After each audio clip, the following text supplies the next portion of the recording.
New England. And you can see again, it's good for us in a, most of us tend to be visual, although some of us are auditory and some are kinesthetic. So it's good to actually, for the purposes of geography, just to be able to see a map of New England. So, and moving forward from there. And then of course, a county map of Maine. And so now let's talk about Maine statehood. So a couple of things that I want to do to kind of set this up for us. Basically, as we know, Maine was a district of Massachusetts until 1820, until statehood, after the US Revolution. And once the Treaty of Paris was in 1783, there are a couple of treaties of Paris in US history, of course, in 1763, and when the US at that point did not exist, it was colonies, 13 British colonies on the East Coast. But 1783, the one that definitively ended the US Revolution. In the Treaty of Paris, there is a line that talks about the border between British North America, which would later become Canada, and the colonies, especially as far as Maine is concerned. Again, it was a district of Massachusetts at that point. And it talks about the border being along, and I quote, heights of land. That is to say, the heights of land that separate water that goes into the St. Lawrence River from that goes into the Atlantic Ocean. However, what did that mean? The Atlantic was the Bay of Fundy part of the Atlantic Ocean, an arm of the Atlantic, or was it seen as separate? The British contended that it was separate. That was part of the dispute. So that is part of the reason why, and you'll see it as we move forward, the differences between, let's say, the Moses Greenleaf map, which I'll show you in a bit, from 1820, which extends the border to within 15, in his perception as a cartographer, and also as a person who very much took the side of the state of Maine in this border dispute, extended the border to within 15 miles of the St. Lawrence River. We'll get to that. Whereas the British, again, cut it off basically at Mars Hill, and we'll talk about those heights of land as we move forward here. So for us to get to 1842, where I really want to focus is between 1820, when Maine becomes a state, of course, up to 1842. And I'm even going to take us a bit past that to talk about the present day and how geography plays into local identity, but we'll get to that part. So again, like I said, I won't assume Maine history knowledge here, so let's just talk about the Missouri Compromise, that basically was the way that Maine and Missouri, or Missouri, as some folks out there say, came into the Union, and the role of slavery in that situation. So here's a map for you. Maine becomes a state in the Union, no longer a district of Massachusetts, but a state in its own right in 1820. I don't care for this map just because in 1820, clearly the northern quarter of that is still in dispute, right? But at least it can give us a visual. And Missouri would be admitted as a state that allowed slavery in 1821. So the reason why this is so important, and I'll just spend a moment, the reason why this is so important is that many Southern senators, so senators largely from states that permitted slavery, wanted to maintain a balance between slave states and free states in the US Senate. And our US civics, two senators per state. So on this map, you'll see that there are 12 slave states with Missouri, and then there are also 12 free states with the state of Maine. So this is how Maine finds its way into the United States. But again, from Mars Hill up, this is still in dispute. So we will take a good look at this through cartography. And I will put this out there for you as well before I go into Moses Greenleaf's map. And most people that have been involved in Maine history have seen this map in some form. And I want to just give a public shout out to my friend and colleague, Libby Bischoff, Dr. Libby Bischoff, who runs the OSHA Map Library in Portland at USM. And Libby was a huge help to me in putting this together and pulling out the maps so that you can actually see them with your own eyes. And the Greenleaf map is just, the colors 200 years later are really just as vibrant as perhaps they were back then. They're just very vibrant. They almost jump off of the page at you. So if anyone has a chance to go to the Ocean Map Library, if you haven't been, I very much suggest it. So let's go ahead and look at the Moses Greenleaf map here. And as I said, this is what Moses Greenleaf, who was a lawyer, you can see Moses Greenleaf Esquire, called a map of the map of the state of Maine from the latest and best authorities, as it says here. So this basically would be, whoops, there we go. I'm just trying to rearrange. Okay. So this would basically be the tech issue here. Yeah. Okay, so this would basically be what Greenleaf perceived as Maine's borders. If you look to the very north, at the very northern edge of this, like I said, there isn't even a border drawn on that. So that in and of itself gives you a bit of Greenleaf's perspective, that even though the state of Maine's official line was that these waters that separate the St. Lawrence from those that flow into the Atlantic would indeed go all the way up to 15 miles, basically, within 15 miles of the shores of the St. Lawrence River. Greenleaf, again, if you look at the northern edge, I mean, there's a clearly delineated western border with New Hampshire. There is a western border with Quebec, but the northern border, there is no line there. That tells us so much. And again, this is such a fascinating piece. Again, the teleology or the purpose behind the map. And again, Greenleaf's perspective is that of a Mainer who wishes that border to be extended as far north as possible. And again, there's no northern border even drawn on it, even despite the official line of the state of Maine that wants to take it up to within 15. Mostly folks in the state of Maine's legislature who passed bills on this, basically requesting that Washington draw this line as far north as possible. So another map that is very important here is this one. And again, and this is interesting because this is Greenleaf as well, and he was a prolific map maker. They have a number of maps in, they being the Ocean Map Library, a number of Greenleaf maps. And these are the ones that are the most relevant to our situation here. Now, I would draw everyone's attention to the title of the map, and I'll just go ahead and read it. It's your 1828 map of the inhabited part of the state of Maine, exhibiting the progress of its settlement since 1778. The representative district since 1820, population and valuation of taxable property in each district at the year 1820. But I would draw your attention to that adjective. It's really a past participle that's serving as an adjective. Inhabited part of Maine. Well, let's see what he says, or see what he envisions that as being as a cartographer. Very interesting. Basically close to the coast and probably about as far north as roughly where Dover Foxcroft is, somewhere up that way. That's about as far north as this goes.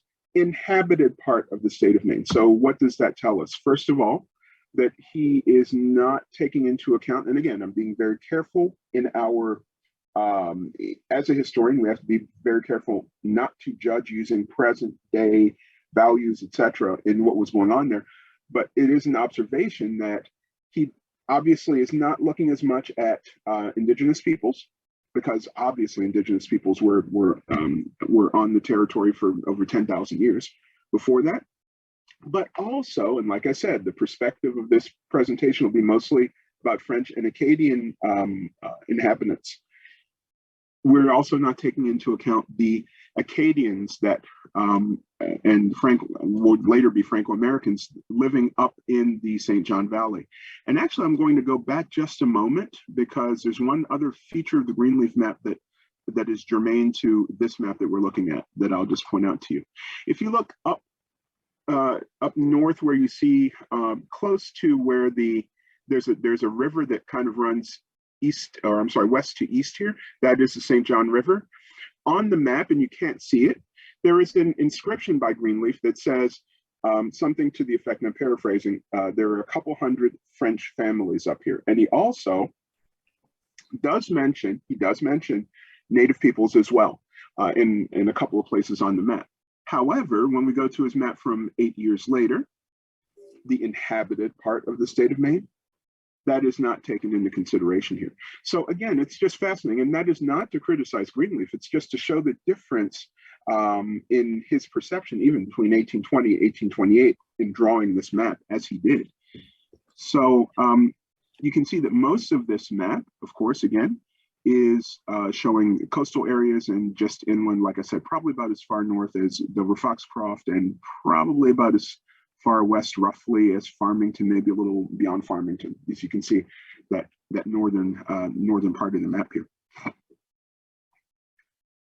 So now we're going to move forward and talk a little bit about going from this area around 1828 map and moving forward, getting closer to Webster-Ashburton. And I do have some other pieces of that puzzle to fill in for everybody as well. This map is of the sources of the Connecticut River. And as you can see, it was produced in 1836, 6 years before Webster-Ashburton. And what we tend to think of with Webster-Ashburton is that it settled the northernmost border of Maine and British North America. However, it also settled the source of the Connecticut River. So that would be right along Maine's northernmost border, and also New Hampshire's northernmost border as well, in that area. So western Maine, basically, and also northernmost New Hampshire.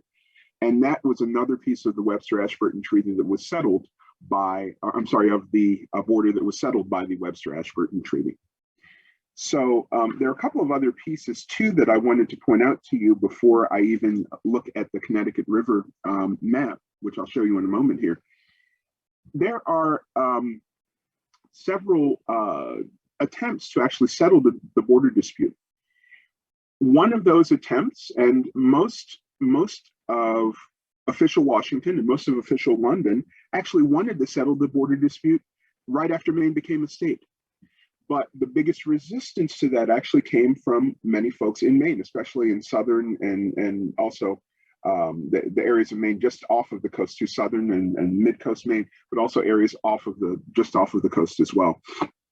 So that in and of itself is one of the main reasons why this border dispute did go on for about 22 years. And of course, a lot of that was economic. Of course, folks were interested in the lumber. And of course, Britain was interested in the lumber too, for masts, for sails especially, because with all of the belligerence that was happening, with all of the fighting that was happening between France and Great Britain at that time, a lot of continental Europe's wood was cut off from Great Britain, so they looked for new sources or new old sources for them in any case, and that would be in British North America. So London had an interest in this, the government of Great Britain, as well as British subjects on the ground.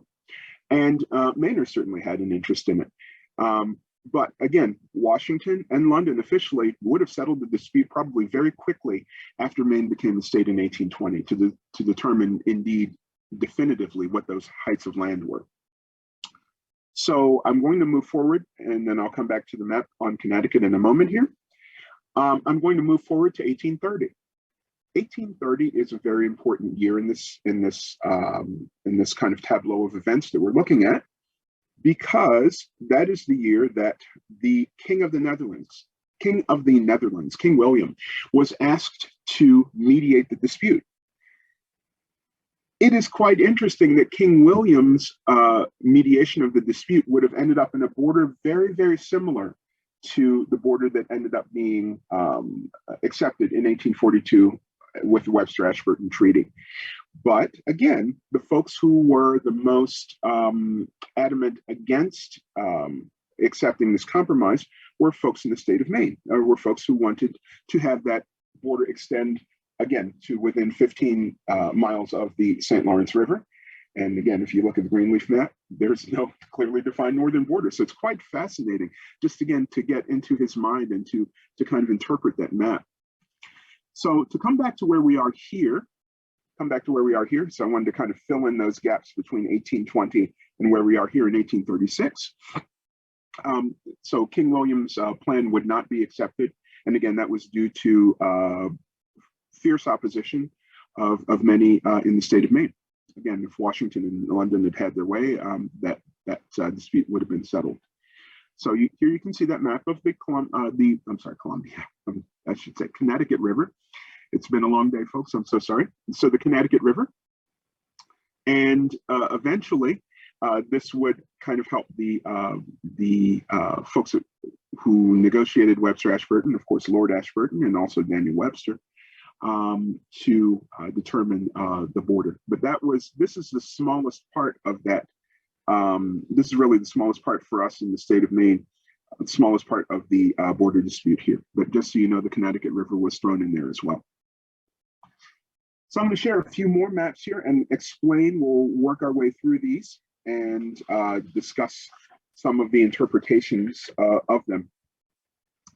So this one, you can see it was published by the Boston Times in 1839. And of course, we have around this time the Aroostook War, which was largely bloodless. As we know, there was only one casualty that we know of in the Aroostook War, and it was a horse that was killed.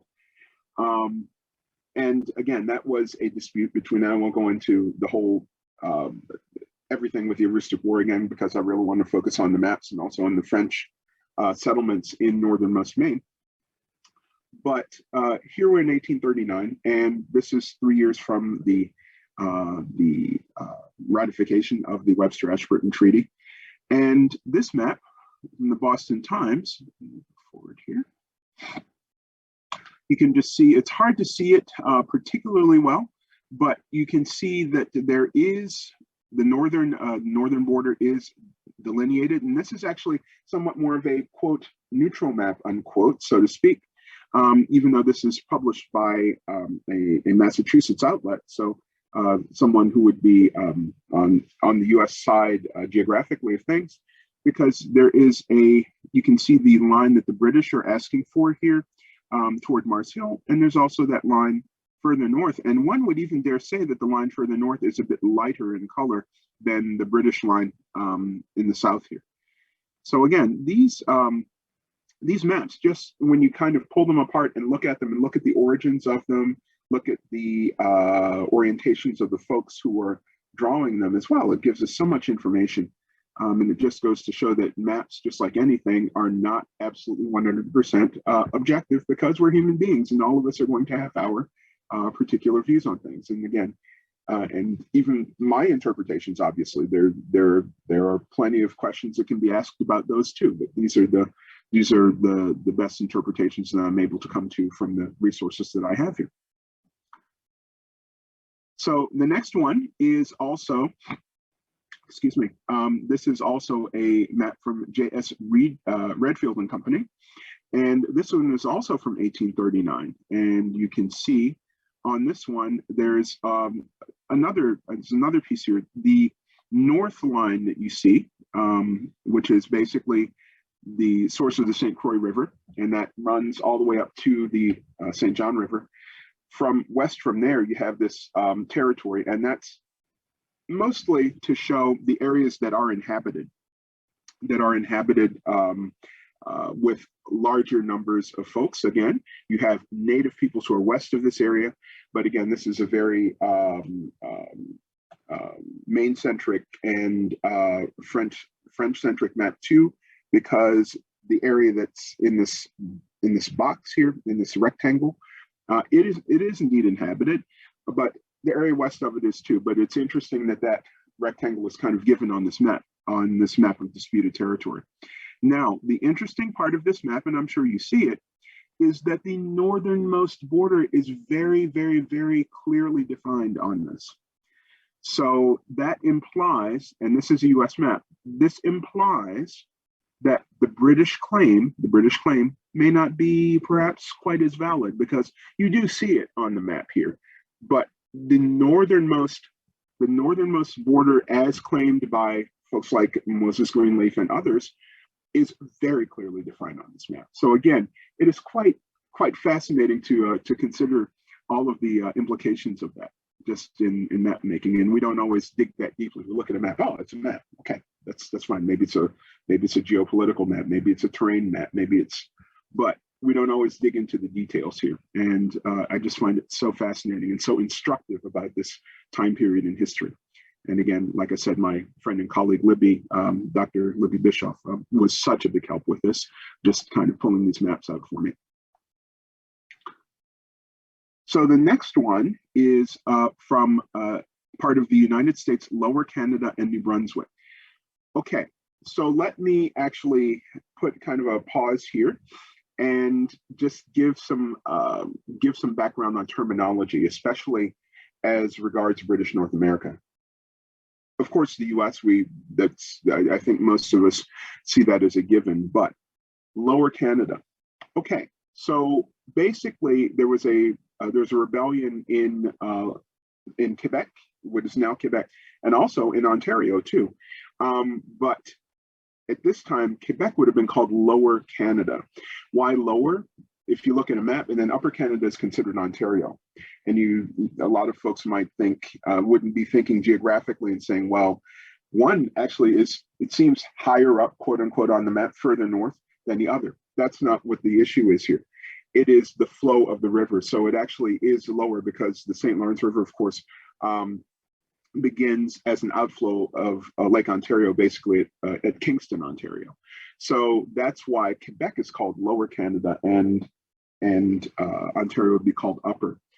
Another piece of the puzzle that's very important for us to think of, and I'll show you on some subsequent maps here, is that New Brunswick is a colony of London at this point. It is not obviously a province yet, but it is not considered part of Canada because Canada was considered to be basically Ontario and Quebec at this point, Lower Canada and Upper Canada. And after 1840, there's something called the Act of Union. And I'm not going to dig deeply into Canadian history, but just so you understand the terminology, that basically brought together what is today Ontario and Quebec into United Canada, basically, or Canada Uni in French, but United Canada. So there was Canada East and Canada West at that point. But again, not including New Brunswick. It was seen as and it was indeed a separate colony, basically, than those that were around the Great Lakes and along the St. Lawrence River, which, of course, today would be the provinces of Ontario and Quebec. So part of the United States, Lower Canada, again, Quebec, and New Brunswick. So let's take a look at this map. This is from New York by Jemima M. Mason. We'll take a look at this map here. And this one is quite interesting as well. Now, you see almost a straight line, and there's no clear delineation of the British piece here, because if you follow the heights of land, it's not going to be a straight line. But Jemima Mason's map, basically for the British disputed territory, actually draws that line a bit further north than the British would have. And you see the whole area is actually written the term disputed territory. Now it's interesting as well, on this one, you don't see much like on Greenleaf's map, a real northern edge of the territory, what would be the northern extremity of Maine, and then going into obviously Quebec. So this map as well is quite fascinating for the reason that you have that line it's literally a straight line that kind of represents the delineation that the British would have wanted, and it's actually a bit further north than that. But I do find this map to be also instructive and help us to understand the thoughts of at least of the cartographers during that time, and perhaps of many in their own circle. Now, yet another map here. You can see this one is from, as you can see, the British commissioners, Featherston Haugh and Mudge. And this would be from 1839. Although it was published in Washington, it was a British map. And this one gives us a very clear idea of their orientation. And here we actually see a straight line too, which is fascinating because most of the descriptions that we have available from British legislators and others actually talk about the heights of land not being a straight line, but kind of following a geographical contour. Here it clearly is not, though. It is a straight line, basically. You can see that it's that is actually a bit further north than where most of the sources would have indicated for us in Great Britain. But for the U.S. side, again, there is that very clear delineation of where the line would be for the British, but there is no northern equivalent. There's no recognition here of Maine's position. So again, it just looking at maps, it may seem like a very dry and boring and vapid exercise for some, but when you really dig into it, you can see the mentality of the people who are drawing these maps, and also of the purpose. But you can see the purpose of these maps. Again, the teleology behind these maps as well. And when we take them all together, it gives us such a wonderful overview, historical overview of this time period. So again, you have Lower Canada, as you can see on the left. So that would be Quebec, and the colony at this point of New Brunswick. So indeed, Featherstonhaugh and Mudge's map represent very, very clearly the British line of thinking, and that is that the Bay of Fundy is not part of the Atlantic Ocean. It is a waterway unto itself. Therefore, we are able to draw the line a bit further south. Whereas the U.S. side is that the Bay of Fundy was indeed part of the Atlantic. Therefore, the line would be further north. Any waterways, including the St. John, would cause that line to be drawing closer to the St. Lawrence River, again, within 15 miles even of the St. Lawrence River in some places here, just as a reminder. And so now we have a map that would be used by many school kids as well. And you'll see the pictures and this kind of thing here. And this is 2 years, keep in mind, folks, this is 2 years before Webster-Ashburton is concluded. And I really like this map simply because it kind of presages or previews what the final border will be in the St. John River for the most part from Webster-Ashburton here. And let's go ahead and take a look at this one. And this is a US map as well. We'll take a look. And notice that it's not perfectly like it would be 2 years later, but look at the state of Maine on this. Here you don't see any kind of disputed territory, either British or American, but that border is drawn very close to what King William, again from the Netherlands, had come up with in 1830, again as a neutral arbiter. He was assigned as, and I don't think I explained that well, he was assigned as a neutral arbiter by both London and Washington to try and come up with the final border. So this border that's drawn on this map, even 2 years before Webster-Ashburton would be ratified, is close to what would be the Maine border today. So again, you can see, and then of course you have two very important early Americans. You have, of course, George Washington and Benjamin Franklin on the right-hand side there.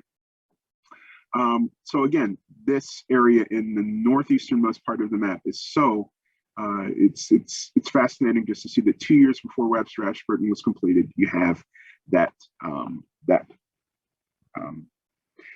border basically is already in place in their minds on this particular map. And so this right here is another map by Albert Gallatin, who was involved with the U.S. Army Corps of Engineers, very well-known map maker. He's very well respected during his time, and this one is basically, as you can see, it's reduced from the official map A, of the territory contained between the lines, respectively contended for by the U.S. and Great Britain. So this is actually an official map from the U.S. side of things. And here you can see it, even though the dispute is still going on.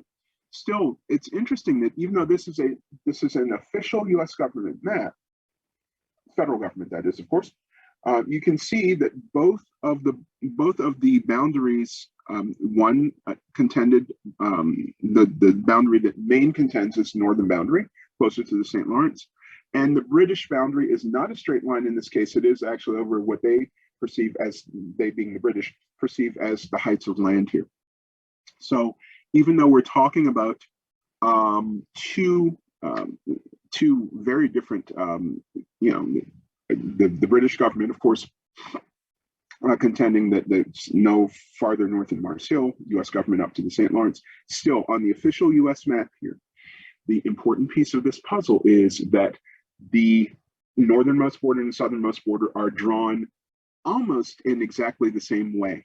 So it's actually from, in some point of view, almost a neutral looking map. You wouldn't necessarily be able to tell that this is a map that would be drawn by, let's say, the U.S. government. So again, they're trying to, it's a much more diplomatically minded map, I suppose you could say, in this case. One other thing, actually, too, that I would point out to you, at the bottom of the map, you see where it says Atlantic Ocean, and then the Bay of Fundy is separate.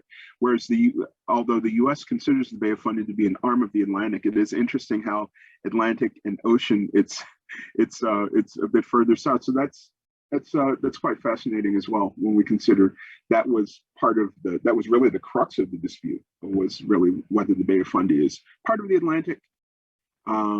U.S. contention, or whether it is its own body of water, it's in its own right, which was the British contention. And finally, the last map here, and I know we're getting close on time, because I do want to kind of take us into the future just a bit here. And I see it's 8:13, so I'll go for maybe about another 5 minutes or so. This is the last map and this would be the one that would be an official map. Again, you can see it's U.S. Army Corps of Engineers as well. And this is drawn the year after Webster-Ashburton is ratified. So we'll take a look at it, and it is indeed what we would expect, that the northern border of Maine is pretty much as it is as it is today. And again, notice the nomenclature here. Canada doesn't even say Lower Canada or Upper Canada. So they were aware as well of what had happened in British North America, that the Durham Report, and again, I won't go into the specifics of it, but it's a hot button issue. I'll just say that much. It's a hot button issue in French Canada, and I'll just leave it there. I'll let you explore on that. But anyway, the Durham Report basically united Quebec and Ontario into one, and again, they were then called Canada West, Canada East. So you can see the U.S. map maker doesn't call it Lower Canada. You just, he or they or she, they call it Canada here. They call it Canada here. So that's the most important piece of the puzzle. Now you can see as well in New Brunswick. In New Brunswick, the northwestern border of New Brunswick isn't drawn either, and that was still a dispute at that point, and I won't go into that either. But the takeaway from this largely is that the state of Maine's border, as we would largely know it today, has indeed been drawn on this official map in 1843. And just to end, just again to give us that perspective of that earlier map of the state of Maine and the other New England states. That's an important one, just to kind of bring us back home, basically to where we started. And another thing that I want to throw in, and in the last 3 minutes, I just want to throw out that this area of where I'm sitting, this area of northern Maine, is indeed in an international region, but drawing the border in the river between British North America and Maine basically separated a united community. Keep in mind that the settlement of this area of French speakers, now we do know that people of Maliseet and Mi'kmaq descent, most folks will say Mi'kmaq, but I've heard the term Mi'kmaq used by folks of who are of that background. this obviously 10,000 years of human settlement in this area. After that, 1783 is the first permanent settlement of French speakers on either side of what is now the international border in the St. John Valley. And then after that, in the 1810s, 1820s, 1830s, you start to see Maine Yankees, folks like John Baker and his brother Nathan and others that would come north as well. But as far as the French community is concerned, as soon as that border was drawn, you have separated a united community. And that unity, despite the international border, would continue. And I would contend that that unity would continue all the way up until 9/11 even. And of course, 9/11 with the militarization of the border, et cetera, we understand when that occurred. And it is interesting, though, that this area still, despite the international border, there's so many people with dual citizenship on either side of the river, same last names on either side of the border. Until recently, even on the Maine side, French was commonly spoken, and it still is. I mean, I can go out and go down the street and speak to, especially folks who are older, in French. Je peux parler en français tout le temps, pas de problème. You know, it happens a lot. But the point is that here, this area has its own identity. And I didn't even go into the Madawaska Republic that was actually John Baker, a Mainer. John Baker actually talked about the independence of this area and how independently spirited, the independent spirit of this area too. That is the segue to this map that I'm about to show you.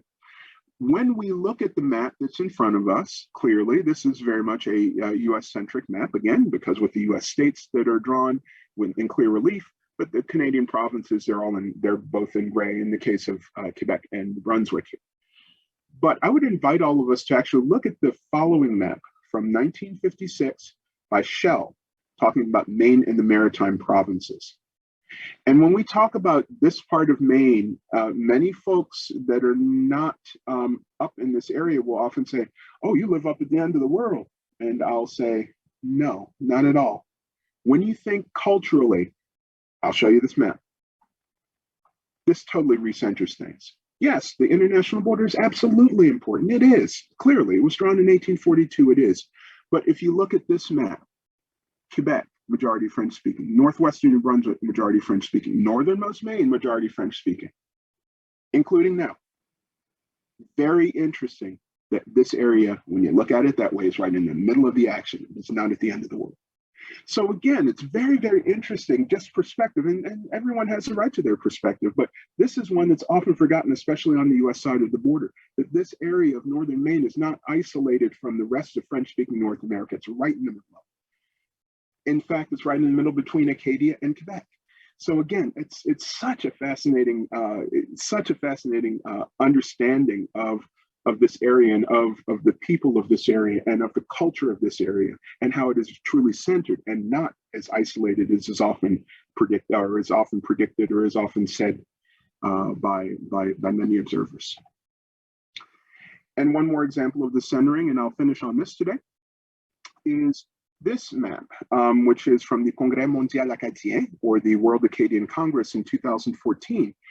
And it was a gathering, it was a 2-week gathering, and it happens every 5 years, of Acadian communities from around the world. Now, when we think Acadia, we do tend to think of, obviously, the maritime provinces of Canada, northern Maine, of course, as well, Louisiana, Cajuns, the Acadiens, right? Acadiens. And as well, there are Acadians who live in France, and there were Acadians that ended up during the deportation that ended up in the Caribbean, especially in places like Haiti that were French speaking. So to give you an example, just quickly, there was